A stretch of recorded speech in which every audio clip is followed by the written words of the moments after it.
The morning air at Willow Oak Ranch usually tastes like damp earth and possibility. At 5:30 a.m., the world is a gradient of violet and gold, and the only authority I answer to is the rhythmic pulse of the seasons. I've spent 10 years trading the soul-crushing glow of a software engineer's monitor for these 20 acres of generational dirt. Land my grandfather bought with blood money from the war, land my father fortified, and land I intended to die on. I was scattering organic feed, watching the chickens navigate their morning chaos, when the silence of the valley was punctured, not by a predator, but by the sharp, rhythmic clack-clack-clack of expensive heels hitting gravel. Victoria Sterling, our HOA president, was at the gate.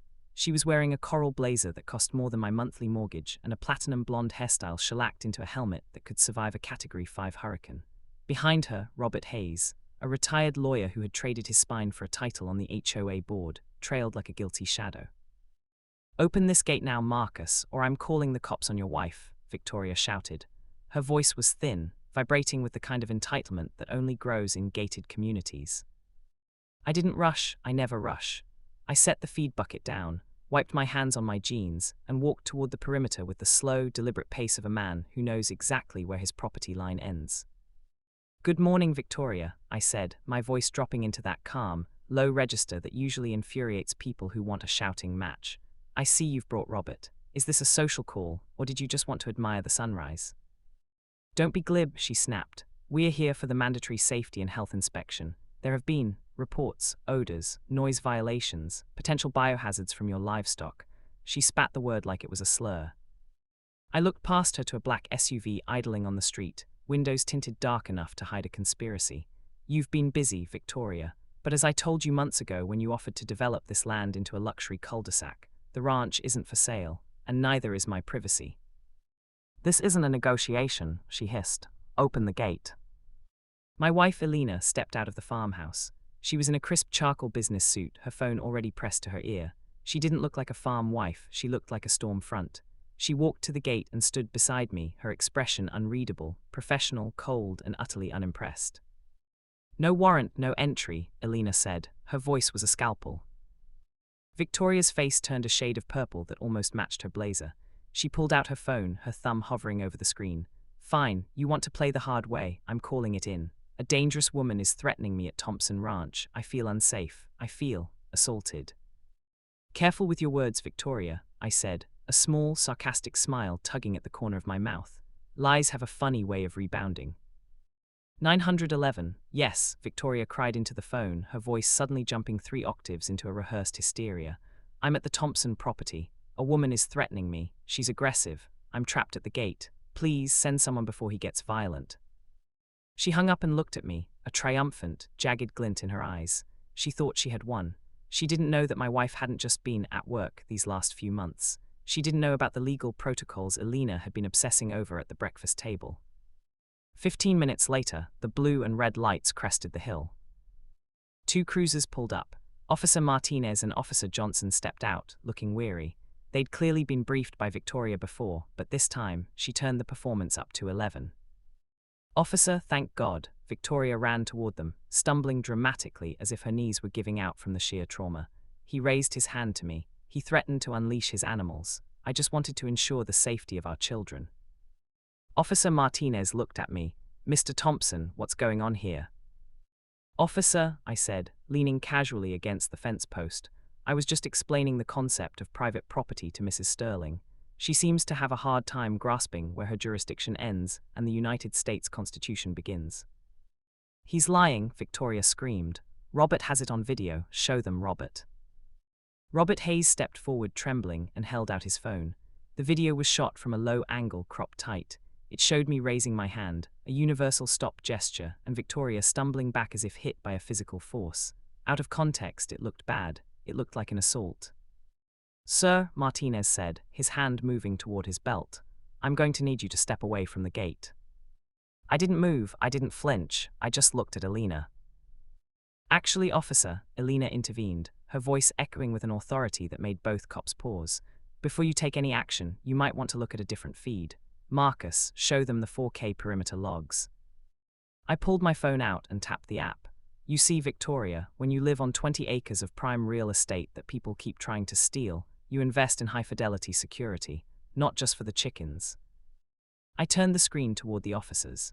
The footage was crystal clear. It showed the wide-angle view, Victoria stepping onto my gravel, leaning into my face, and then deliberately throwing herself backward when I hadn't moved a muscle.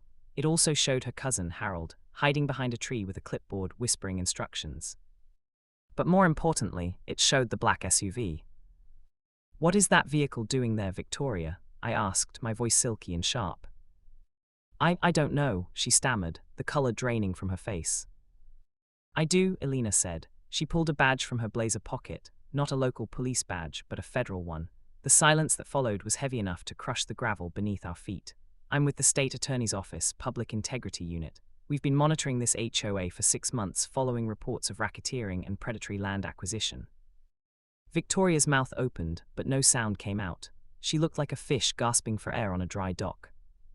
"The black SUV," Elena continued, stepping through the gate as I unlocked it, not for Victoria, but for the officers. "That's my team. They've been recording your inspections for weeks. They've documented the way you've been intimidating elderly residents into selling their homes to your brother-in-law's development firm at a fraction of their value." The shift in the air was tectonic. Officer Martinez, who had been ready to cuff me, now turned his focus entirely on Victoria. "Is that true, Mrs. Sterling?" Martinez asked, his voice hardening. "This is a misunderstanding," Victoria shrieked, her victim persona evaporating into pure, unadulterated rage. "I am the president. I protect this community. These people are savages. They're ruining the aesthetic." "The aesthetic of your bank account, maybe," I remarked, crossing my arms. "You see, Victoria, you made one fatal mistake. You assumed that because I wear work boots and smell like wood smoke, I wasn't paying attention. You thought Robert was your loyal soldier, but Robert has a daughter who actually likes me. And Robert has been keeping a very detailed ledger of your fines and where that money actually goes." Robert Hayes dropped his head, his face ashen. "I'm sorry, Victoria, I couldn't do it anymore. I gave them the files last night." The powerful Victoria Sterling seemed to shrink. The coral blazer looked like a costume now, oversized and ridiculous against the backdrop of the real world. "We're not just here for a false 911 report today, officers," Elena said, her professional mask finally cracking into a cold, satisfied smile. "We're here to execute a search warrant for the HOA's financial records. And since Mrs. Sterling was so kind as to call you here, you can help escort her to the station for questioning regarding the felony wire fraud and extortion charges we're filing this afternoon." The next few minutes were a cinematic blur. The safe Willowbrook group she'd started on social media, her team of inspectors, it all fell apart like a house of cards in a gale. The neighbors, who had been watching from behind their curtains, began to step out onto their porches. They weren't looking at me with fear anymore. They were watching their tyrant being led toward a cruiser in handcuffs. As Officer Johnson guided Victoria toward the car, she turned back one last time, her hair finally coming undone, a stray strand plastered to her forehead. "You'll lose everything. I'll sue you into the dirt." I just smiled, that calm, confident, observant smile she hated so much. "The dirt is exactly where I belong, Victoria. But you're going to find that the standards in the county jail are a little lower than what you're used to." I watched the cruisers disappear down the long, winding road of Willowbrook Estates. The dust settled, leaving the ranch in its rightful silence.